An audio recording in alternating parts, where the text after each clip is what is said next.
Hello, Falcoholics. What is up? Welcome to another episode of the Dirty Birds and Brews podcast. I'm your host, Kevin Knight, at Falcoholic. Kevin here to bring you a fantasy-themed episode for the Falcons. As you guys know, I play a lot of fantasy. I'm in a lot of dynasty leagues. I do a lot of that stuff. But mostly on the channel, we talk about, just the Falcons in general with a couple of fantasy quips here and there. But I thought it would be fun in the dead zone to kind of give you guys my thoughts on the Falcons fantasy players, the fantasy relevant guys, the ones that I think that I'm going to personally target, which I'm sure some of you will promptly use this information against me in the Falcoholic patron leagues and stuff like that. That's fine. It's whatever. That's what you have to do, right? We're going to just deliver this information to the people.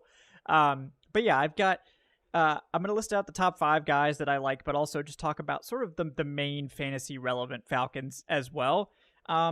And mostly focus on the guys that I think are really good value at their current ADP, which for those that are newer to fantasy, that's average draft position, which is, I'm using Fantasy Pros numbers, a site that I do like, not an advertisement, I just like Fantasy Pros. So you can check out more in-depth stuff there. And all the numbers I'm going to quote are going to be based on full PPR, not super flex, because there's not enough data on that yet. But, just standard otherwise, but PPR scoring. So we'll get into that. We'll talk about some of the guys that I really like. And we will dive into that in just a second real quick. I want to bring you a real quick word from today's sponsor, betonline.ag. Folks, BetOnline is your number one source for all your sports betting needs this season, including baseball, golf, soccer, right up to the top fights, UFC, MMA, and boxing. Of course, the NBA and NHL ended pretty promptly, so no more of that for a bit. But you can get in on all the other summer sports as we get ready for the NFL coming up here in just a little over 2 months, right? So it's coming. But what's going on now? You can get every stat, every matchup, and even live odds and spreads while the games are being played. And when the game's over, head on over to BetOnline's online casino. You can get in on a game of online blackjack, online poker, or unwind with one of their over 150 slots games. So what are you waiting for, folks? Head to that website today or get in on the action, rather. Use our promo code BELIEVE, that's BLEAV, for your 50% welcome bonus on your first deposit. Bet online, the game starts here. All right, so top 5 guys we're going to focus on today. I'm going to focus on sort of my favorite ones. You could talk about what's the best value and so on and so forth, and who are the guys you really want. I'm sure you guys know many of like the 2 top guys in Bijan Robinson and Drake London. We're going to actually wait to talk about them because you're basically drafting them at their ceiling, which means that, Bijan Robinson right now is their RB2 in drafts. So you're drafting him at that price with a top 10, first round pick. Basically, like, there's no way for him to you can't really outperform that pick. You can justify that pick, right? By, being in that range, but there's not a lot of upside there because you're the second running back off the board. So you're expected to be one of the best running backs. And Drake London's similar, except a little bit further down. He's wide receiver 10, but he's typically going in the top 15 of most PPR leagues. And again, it's just like the upside isn't necessarily there. So it's not the best value, but those are the 2 guys, obviously, that everyone is going to be circling if you're a Falcons fan. If you're not a Falcons fan, as like the 2 guys that are probably going to come off the board first. But let's talk about some of the other guys. One of the first ones we'll start with is Kyle Pitts. I really do like Kyle Pitts. I've liked Kyle Pitts for years. I didn't really draft Kyle Pitts much last year. It just didn't work out. Like his price tag just didn't work, and I've usually gone for like a pretty tight end heavy focus. Like I will take a Travis Kelce or something like that, and that's typically worked out well for me. Last year was a little bit, didn't work out super well because Kelce wasn't quite as dominant, but I typically take an early tight end. And this year, there's like a group of tight ends that I think are really good and really good values. Right now, Kyle Pitts is the tight end 6. He's going about 60th overall. So depending on if you're 10 or 12 leagues, that's right around the 5-6 turn or so. Kyle Pitts, I think, has a great opportunity to outperform tight end 6. And I think drafting him here as opposed to like the last couple of years where you're drafting him as like tight end 3 or 4 pretty aggressively, I think like this is a little bit safer of a spot to grab Kyle Pitts, and I think he has a much better chance of actually outperforming this selection. We'll see how it goes, but the last time Kyle Pitts had a good quarterback and a good offensive system around him, he was a very good player. in both fantasy and real football. And I think this is the year where he's going to finally get that featured role and be healthy enough and have the quarterback. And I think if that all comes together, Kyle Pitts could challenge to be the number one tight end. And I'm not sure that he will get there, but if he's even, tight end 2 or tight end 3, you're getting good value on this pick. And a dominant tight end, if he is used more like a wide receiver and has that high volume, especially in a PPR league, which is typically what I play, like he could be a game changer for you each and every week. So that's why he's kind of my number one guy that I'm focusing on. Not necessarily the best value, quote unquote, but I think his upside is potentially tight end 1. I think he could be in that conversation by the end of the year if he's utilized the way that we think he could and should be. The next guy that we'll talk about, Kirk Cousins. And Kirk Cousins last year was on a top 10 fantasy pace, as well as being considered, I think, one of the best quarterbacks in the NFL for the 8 games that he played. He was averaging like nearly 20 points per game through his 8 starts before his injury. He ended up still finishing quarterback 24, even though he played less than half the season. So, he was on a very hot pace with the Vikings. And do the Falcons have as favorable a fantasy system for their quarterback as the Vikings? Probably not, right? The Vikings are a pretty pass-heavy offense. They do let Kirk really air it out a lot. And, of course, he had Justin Jefferson to throw the ball to, so that does help.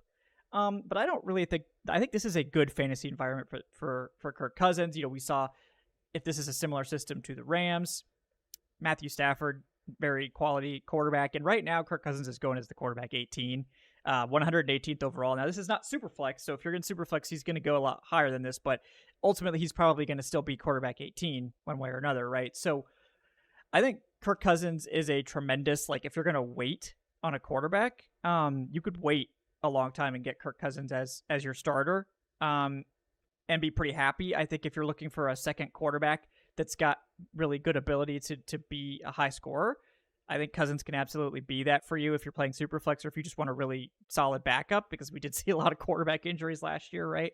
I think Cousins could definitely outperform QB 18 without too much trouble. Like, I think at the end of the year I think he's probably going to finish like maybe QB 12, right? And that's significant in terms of points. And I think he could be more of a difference maker week to week, especially with some of the high-powered offenses the Falcons are going to play. Throw the ball, they're aggressive. And if that's the case, I think Cousins will have the opportunity to make some plays and get some points on the board for this team. And we'll see how there's some uncertainty with it, right? But when you're buying in on Cousins at quarterback 18, it's not a significant risk, right? This is a pick in the hundreds in non-superflex leagues. It's a very low risk pick, and I think the upside of him being a QB1 essentially for 12-team leagues or more than that even, I think it's definitely worth the pick. So that's why he's my number 2 guy in terms of Falcons targets. The third guy I'll talk about is one that I think is super underrated overall and is more or less, just he's not going to cost you much of anything, right? That's Darnell Mooney. He's wide receiver 69, going 146th overall. And look, there's a lot of uncertainty with Mooney's role, right? The role's unclear.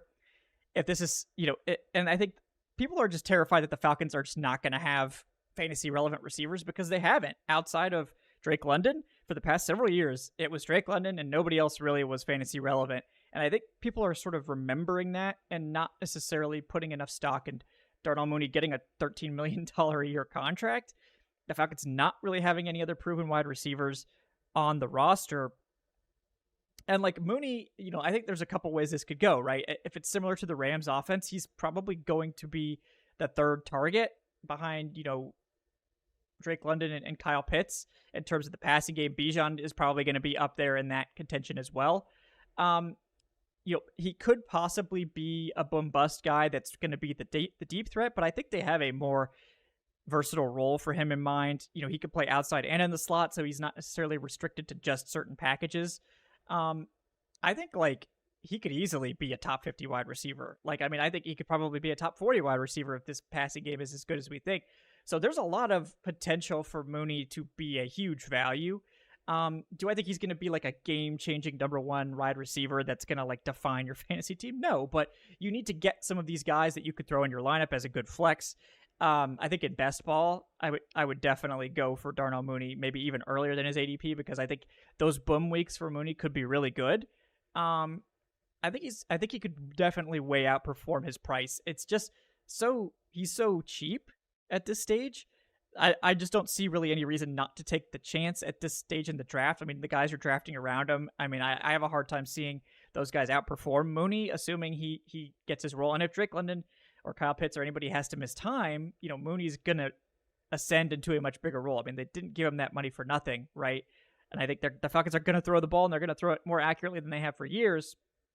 Like, this could all work out to Mooney finishing maybe as like even a wide receiver 3 type guy, like a top 40 receiver when it's all said and done. And that's a valuable piece if you could pick him up for the price of a top 150 pick, right? So definitely keep an eye on Mooney. He's my number 3 guy that I would watch. And then in terms of the other guys, I would add it's the 2 main names, right? The first one being Bijan Robinson. You're paying a top 10 pick for Bijan more than likely. He's the second running back off the board in PPR leagues right now. He's the third in non-PPR behind Breece Hall. We'll see what happens there. But you're drafting, like, the reason he's not higher is because you're drafting Bijan with the expectation that he is a top fantasy back. And there's not really any way for him to outperform that unless he just outperforms Christian McCaffrey, which I think that's a lot to ask, right? But if he's on McCaffrey's level as like that dominant bell cow running back, he's absolutely worth a top 10 pick. There just aren't that many of those guys anymore, and we know that this is similar to the Rams again with Kyren Williams, Bijan's going to have 80% or like of the backfield share. He's going to catch most of the passes. He's going to get most of the runs. If the offense is more efficient, that's only going to help him. This could be a guy that is one of those transcendent, league-winning fantasy players. There's just not the value upside with him, which is why he's a little bit further down my list. But I do think that Bijan is a very good fantasy ad. He's the running back that I'm good at. If you're not picking first overall, you're not getting Chris McCaffrey, right? So if you're looking for a running back in the top 7, top 10, I would be going for Bijan. I prefer him to Breece Hall. I do think Breece Hall is good, but I don't necessarily see it the same way in terms of. I mean, I think Bijan has the potential to be a lot better. So I'm definitely happy with Bijan. Him being 4th here doesn't mean that he's not good. He's just not necessarily going to be a steal necessarily, unless he's just like a 2,000-yard player or something, like 2,000-yard rush or something absolutely nuts, which could theoretically happen. But I wouldn't bank on any of that stuff happening. Pleasantly surprised Bijan returns that kind of investment for you. Moving on to the 5th player, also already talked about him in Drake London, right? And again, for the same reasons as Bijan, Drake London, you're sort of drafting at his ceiling, right? He's going as the wide receiver 10, 13th overall. And like London, I think is unlike, like, I think Bijan, I wouldn't consider him like he is a high floor player and a high ceiling player, but when you're drafting him at RB2, it's like, wow, you have to be elite, or people are going to be like, wow, he wasn't worth this pick, so on and so forth, whatever. With London, wide receiver 10, I feel like he's more in the range of like, this is like about where he should go. Like, you're not really speculating on him being too crazy, but like also he could be one of the top wide receivers in the league this year if that connection with Kirk is as good as we think it is, and he continues to dominate targets and get more accurate targets, and the Falcons score more touchdowns and that sort of thing. Like London, I think Bijan is definitely the favorite to be like the best Falcons fantasy football player this year, but I think London is probably number 2 and could easily be number 1. And we've seen London be dragged down by bad quarterback play for years. He's going to be the focal point of the passing game. He's the most reliable guy. He can do all kinds of stuff. He can play the Puka role for this team if that's what they want him to do, where he can play in the slot or outside. He can block, all that good stuff, and just be a focal point of the offense.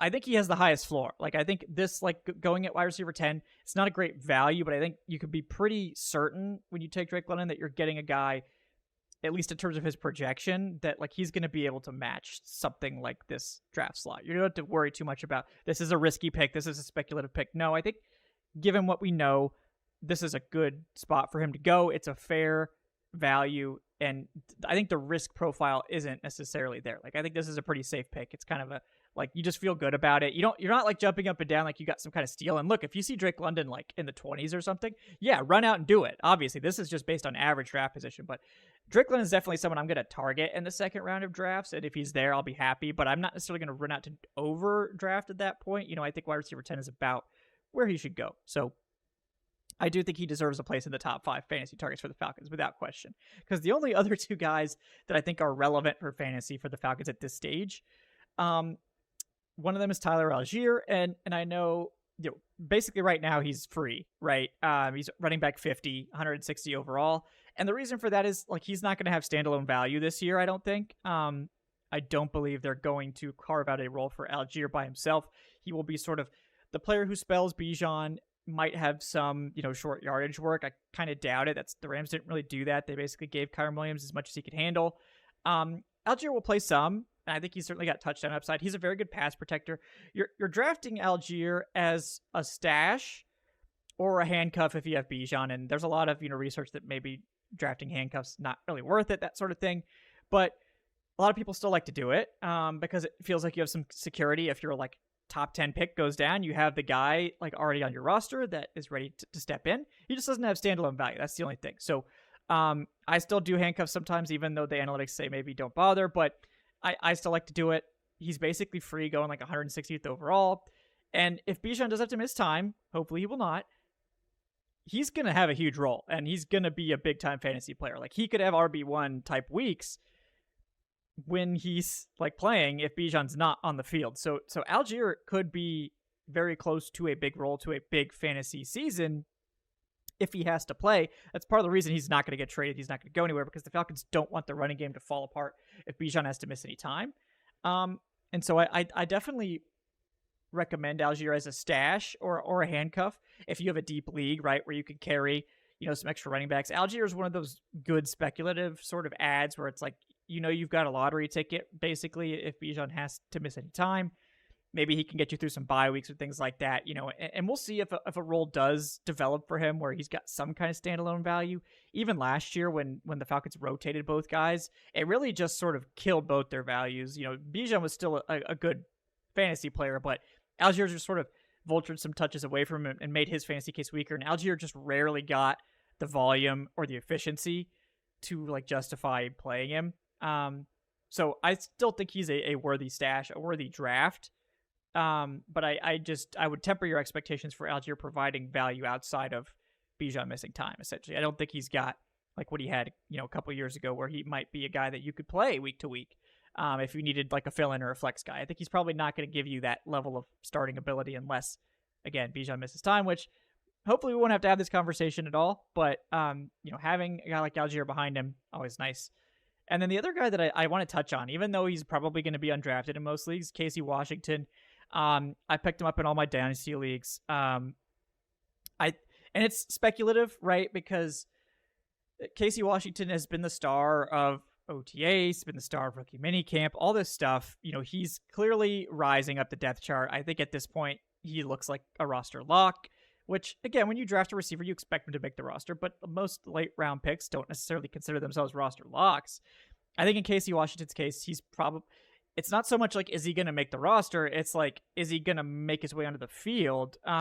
Because, at this point, I think he could go as high as wide receiver 3, like theoretically. I don't think he's passing Drake London. I don't think he's passing Darnell Mooney. Could he pass Rondale Moore? Maybe. I think that's unlikely, but it could happen. Could he? And then it's like, all he has to do is pass Ray McLeod, who the team does seem to like, and Kadero Hodge, who I'm kind of expecting to be the guy they keep for special teams work and that sort of thing. And Hodge's versatile, can play inside, outside. So I think at this point, like Casey Washington might be passing Hodge on the depth chart and being like wide receiver 5. But can he get any higher? That's the big question. And like his rookie year, it's going to be hard for him to do that. But he's getting all the hype. I think he's basically free. So if you're in a deep league, if you're in a dynasty league, so on, and you've got space, pick him up, stash him, see what he can give you, monitor what's going on in camp and preseason closely, because he could get his way onto the field this year. Obviously, if injuries strike, he could take on a bigger role. Will he be fantasy relevant really this year? I kind of think that's a pretty dubious proposition. I think this is very speculative. This is more of a dynasty sort of thing, or if you've got keepers or that sort of thing, maybe that could be an option. But the only way for him to like really come and be like super fantasy relevant is injuries, or if he has like that miraculous sort of Puka Nacua type emergence, which I don't think that's realistic because we're probably not going to get another Puka ever, or not anytime soon, certainly. But could he be someone that like could be a flex for you occasionally if he does take on the role as like the wide receiver 3? There could be enough passing volume in this offense that maybe that wide receiver 3 in Atlanta could be fantasy relevant. Typically, I mean, you're probably not loving it, but we'll just to see how he develops. So this is the time of year though, like if you've got room on your roster, if it's a deep bench league, or if it's a league where like, there's just so many players available that you just would rather take speculative guys because you could get sort of those fill-in guys on the waiver wire without any problems, you could pick up Washington. And that way, if he has a great camp in preseason and has that sort of like miraculous Puka sort of ascendance, then you've got him. You could just hold him. And if it looks like he's not going to play come week 1, you could just drop him, or you could wait a couple of weeks and move on.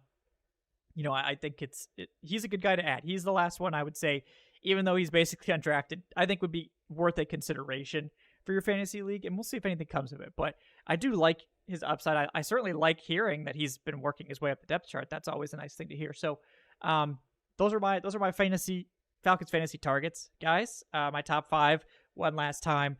Kyle Pitts, number 1. Kirk Cousins, number 2. Darnell Mooney, number 3. And then we had Bijan Robinson, number 4. And Drake London, number 5. Also, we touched on Tyler Algier and Casey Washington. Just talking about the other guys that I think are typically getting drafted or should be considered in your drafts. I don't really think anyone else is really worth considering. I mean, I would put like Rondale Moore in that sort of similar range to Casey Washington, where like if you're looking for a speculative ad, the team has talked up Rondale Moore too, so he could be somebody to consider. I don't think like Charlie Werner is going to get anywhere near. This isn't like Arthur Smith where there's like 2 fantasy relevant tight ends. Most teams can't do that. So I wouldn't consider Werner at this stage unless we see him playing, a significant passing game role. And Michael Penix, I know, is the other one, especially like in Dynasty, of course. If you're having rookie drafts, Michael Penix, even if you're not, if you're playing Superflex, maybe you would consider stashing Michael Penix. I think the chances of him playing more than like a game or 2 this year are basically 0. So it's purely a future-focused pick if you're in Dynasty leagues. I like Michael Penix, and I, of course, would love to have the Falcons' future franchise quarterback because that's what he's going to be, right? I hope so. On the roster. But, like, to me, I don't want to be the guy that's taking a quarterback that I'm going to have to sit on my taxi squad or whatever for 2 years before I see him. I'd rather let someone else do that and let me get guys that I can act and maybe play them or not, so on and so forth. I just don't like having to like sit on a guy for a while before I get to see what he does. Like I'd rather have players that I can move around. So I don't think it's a bad idea to draft Penix in Dynasty, particularly if your quarterback situation is good and you're just looking to have like a speculative guy, someone you could stash for a year or 2 and just keep the good times rolling. But yeah, I'm probably not going to be the guy to do that. I don't like having guys that I have to purposefully sit for years that just have very little upside. Now with Penix, of course, if Cousins does miss time, he's going to play. But again, then he's just a rookie quarterback, and you don't know really what you're going to get in terms of how good that's going to be. So keep that in mind too. But in terms of future focus, dynasty type stuff, yeah, Michael Penix absolutely in the mix as well. But yeah, that's the top Falcons to monitor for your fantasy teams. I'm going to be trying to get Kyle Pitts, Kirk Cousins, Darnell Mooney as much as I can. So, if you're in the Falcoholic Fantasy Leagues, which you could join by joining up on Patreon with us or join the YouTube channel memberships, you're going to have to really get aggressive for those guys. Now, we're going to have a battle royale to see who drafts Kyle Pitts in the Falcons. I'm sure that he's going to go in like the second round, just because. But in most of your leagues, you're going to be able to get these guys probably close to their ADP and get good value, I think. But if you're playing with a bunch of Falcons fans, just remember, these Falcons players are going to go earlier than the ADP suggests. If you're playing with a bunch of other just random people, they'll probably last. So keep that in mind. But thank you guys so much for tuning into the Dirty Birds and Brews podcast. Of course, we got shows coming to you. We got on Wednesday, the next part of our make or break players for the Falcons series. We're going to be talking about the defense on Wednesday with our newest contributor with the Falcoholic, Jamel Johnson. So stay tuned for that. And then we are going to be starting our Falcons roster preview series as we get geared up for training camp next month, starting with the offense, quarterback, running back, and so on, going into that. And then we'll be going from there as we get through this dead period with some fun stuff. I hope you enjoyed the fantasy talk. I know a lot of people don't play fantasy football.